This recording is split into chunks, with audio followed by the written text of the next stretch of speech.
Hello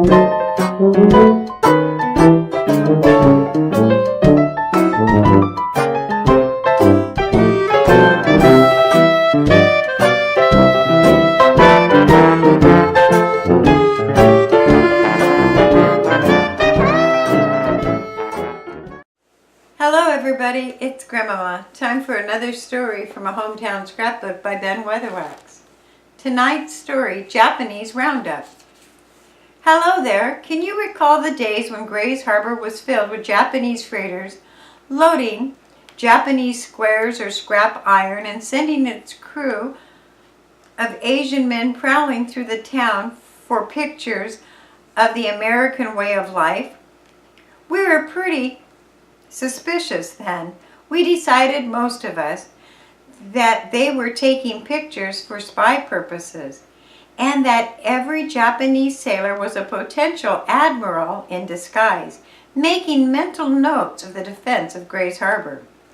We're not so suspicious anymore, because in our somewhat intimidated relationships with the Japanese a few years back, we got to know a little of their ways pretty well. For one thing, we no longer fear them as an enemy, and erasing that fear has gone a long way towards erasing the suspicion of them.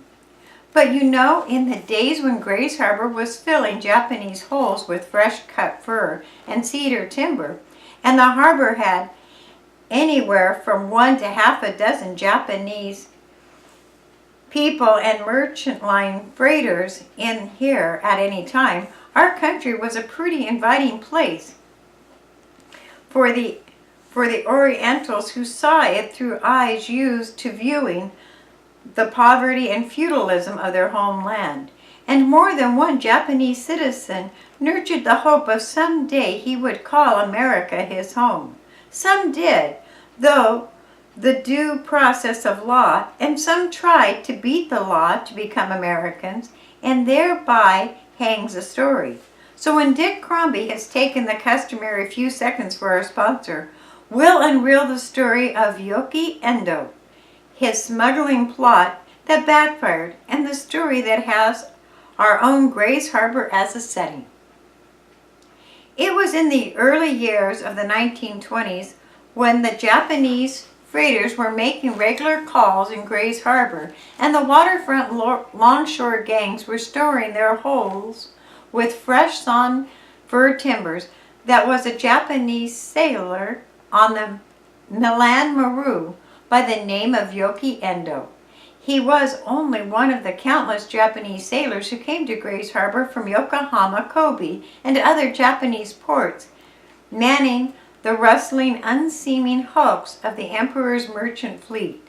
They were hard-working, long-suffering men with split-toed, rubber-soled shoes and blue shirts that worked half-naked on their ships moored at our waterfront during the week, and when the longshore crews quit for their Sunday rest, poured over the sides of the ships and scoured the towns for pictures to take home to Japan to prove that they had been to the promised land of America. We saw them in the streets and in little crowds with their cameras. Their flashing gold-encrusted self and their thick glasses made them the epitome of Japanese, as pictured by our own American cartoonist of the time. But they were serious men.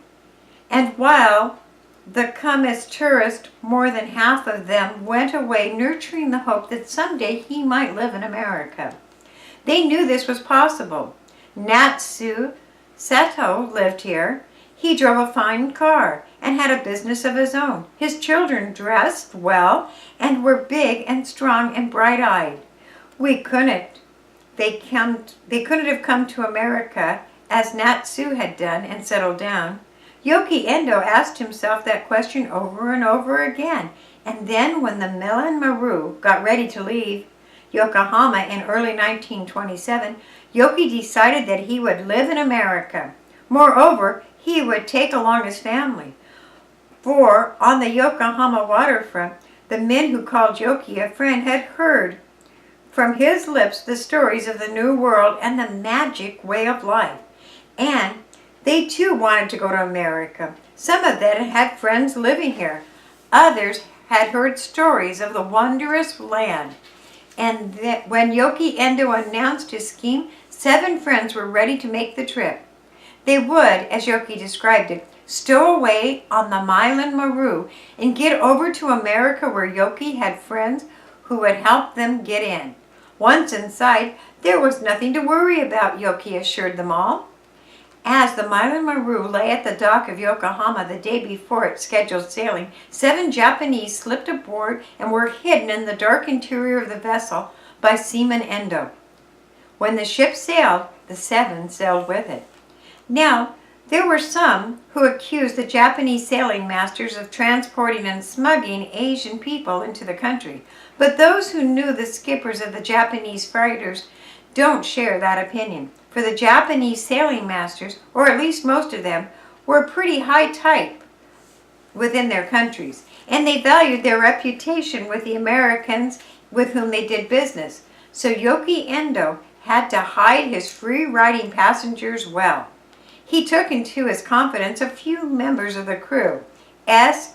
Oshibekuto, an oiler of the ship, heard the story and agreed to keep the confidence. In fact, he agreed to help hide and feed the travelers, which was the most difficult part of all.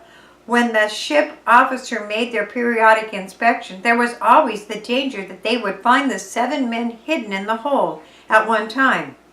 The 7 had to spend 48 hours half submerged in the stagnant darkness of the ship's water tank to escape detection. They had only 1 rice ball daily for food and risked capture and jail. But if they could reach America and enjoy the freedom they had heard of was America, they were sure that it would be a worthwhile price to pay.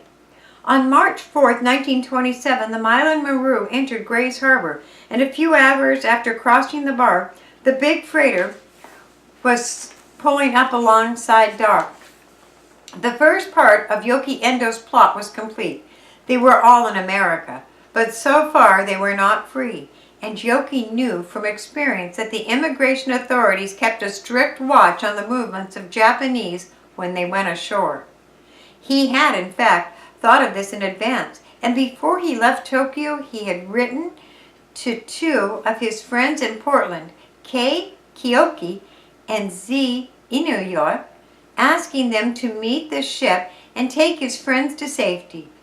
They were to answer by mail to the Milan Maru in Grays Harbor.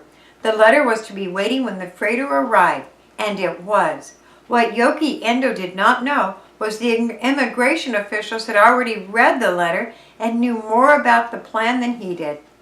Down in Portland, the U.S. Immigration Inspector R.P. Bohan had been tracking down the sources of the help that Japanese seamen were getting to slip into America under the immigration guards, and he was suspicious of Koki and Igamaru. He had their mail watched, and the letter from Yoki Endo was just what he was waiting for. On the 4th of March 1927, 3 cars left Portland headed for Aberdeen, 1 containing Inspector Bowen and 3 aides. The other 2 were driven by Koki Endo's friends. They were on their way to pick up the 8 new settlers for American soil. On the night of March 4th, while the night crew of stevedores opened the hatches and prepared to stow the cargo of Grays Harbor lumber in the Milan Maru, Yoki Endo stealthily slipped his Oriental friends out of the big ship by taking them overboard the side of the freighter and through the cold water of the harbor and brush-covered chunks of tidelands near the port dock roadway. There, 8 Japanese shivered in the excitement and the wet cold as they waited for their friends from Portland. But Inspector Bowen was there first. When the cars rolled up, the immigration officers were ready for them. They nabbed the 2 drivers. A few minutes later, they turned their flashlights on the leafless clump of willows where the 8 chilled and anticipating Asians were hidden, and brought them out for what looked like a complete catch. When they counted heads, there were 9 of them. 7 stowaways, and 2 drivers who had come up from Portland. What the immigration authorities didn't know at that moment was that Yoki Endo was hightailing it across the mud flats of Grays Harbor, accompanied by S. Oshikubo, the oiler who had helped with the arrangement of the shipboard. It would be some time before the law caught up with them. But that night, Aberdeen police were faced with 9 Japanese and expected for the business suits in which Keikoki and Z. Inoue were dressed. There was nothing to tell one from the other. Moreover, none of the 7 stowaways could speak a word of English, and all of the information that the police and immigration officers could wring out of them had come through the 2 Portland men. Aberdeen Police Judge Bob Tackett lined up men and numbered them from 1 to 9. Then he mugged and printed them. But with all the precautions, one man was mugged and printed 3 times before they found that they were going around in circles. For 3 days, the Japanese people were held in the Aberdeen jail, which was described by local reporters of that era as a sinkhole of creation. But it was apparently a palace to the men from Yokohama, who chattered and jabbered happily in their confinement, while their 2 helper friends from Portland looked gloomy and downcast, as well as they might, for they were due to return to the homeland as compensation for their Good Samaritan act. A few days later, the 9 were removed to Portland for trial, and the Japanese council in the city was notified of what the immigration authorities had found in the brush of Grays Harbor.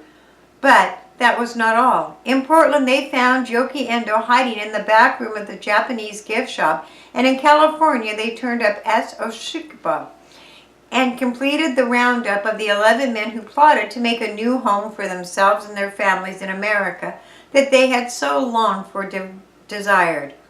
There was one other note in the story of the plot of Yoki Endo. I'll tell you about that in just a minute. But first, let's ask Dick Crombie to say a few words from our sponsor. Yes, there was another story, a rather poignant paragraph that came as a footnote to the demolished plot of Yoki Endo to bring his countrymen to America. You see, one of the 7 men who lay for hours submerged in the ship's tank and lived on a ball of rice a day just to come to free America was Ten Yuba Marua. He was 6 feet tall, the tallest Japanese man that Aberdeen police had ever seen. And when the men were given the customary physical examination, it was found that the tall man was tubercular.